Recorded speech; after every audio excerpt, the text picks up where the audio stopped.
सबैमा नमस्ते। हामी RG venture and traders real इस्टेटले फेरि पनि तपाईँहरू माझमा एउटा न्यू प्रपर्टी लिएर उपस्थित भएका छौँ। न्यू क्लासिकल डिजाइनमा बनेको रेडी टु मुभ इन कन्डिसनमा रहेको यो ब्रान्ड न्यू लग्जरियस टाइपको सेमी फर्निस फुल बङ्गलो घर रहेको छ। यो घर तपाईँहरू माझमा हामीले बिक्रीमा लिएर आइसकेका छौँ।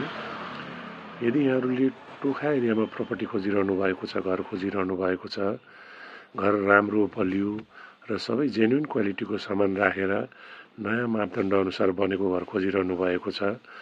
घर हाइटमा होस्, नयाँ बस्ती होस्, हाई एजुकेटेड सोसाइटी होस्, बस्नलाई शान्त वातावरण होस्, घरको सर्ट डिस्टेन्समा school, college, hospital, bank, market, supermarket, public यातायातको सुविधा सहजै मिल्ने प्रकारको प्रपर्टी खोजिरहनु भएको छ, घर खोजिरहनु भएको छ भने पक्कै पनि यो घर तपाईँहरूको लागि हुन सक्नेछ। नयाँ मापदण्ड अनुसार सबै वास्तु मिलाएर 14 को पिलर र 16 र 20 को डन्डी राखेर बनेको घर रहेको छ। अब आउने 5 देखि 7 दिनभित्र सबै निर्माण कार्यहरू सम्पन्न हुने प्रकारको घर रहेको छ।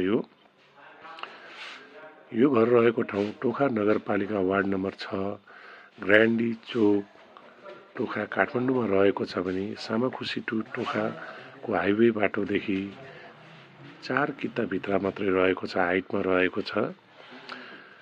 यो घर 5 आना 2 पैसा जग्गाको क्षेत्रफलमा बनेको छ भने घर अगाडि 16 फिटको बाटोले जोडिएको छ भने घर चाहिँ उत्तर र पूर्व मोडा फर्केको छ।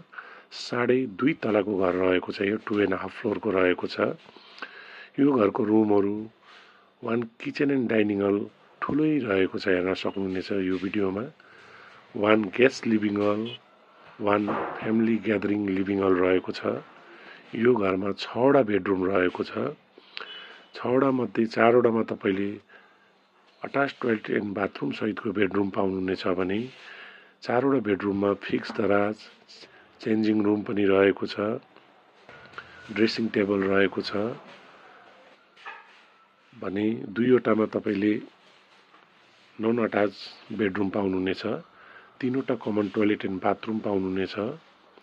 पूजा रुम, स्टोर रुम, लन्ड्री, ब्याल्कनी सबैको व्यवस्था गरिएको छ। फ्लोरमा फुल जङ्गली सिसोको काठको पार्केटिङ गरिएको छ। सिलिङ्समा घरलाई सुहाउने प्रकारको फल सिलिङहरू पनि राखिएको छ। राम्रो क्वालिटीको, जेन्युन क्वालिटीको लाइटिङहरू गरिएको छ। आएर तपाईँहरू सबै आफैले पनि हेर्न सक्नुहुनेछ। हाल यो घरको पूजा रुम चाहिँ हामी तपाईँहरूलाई देखाउन सकेका छैनौँ।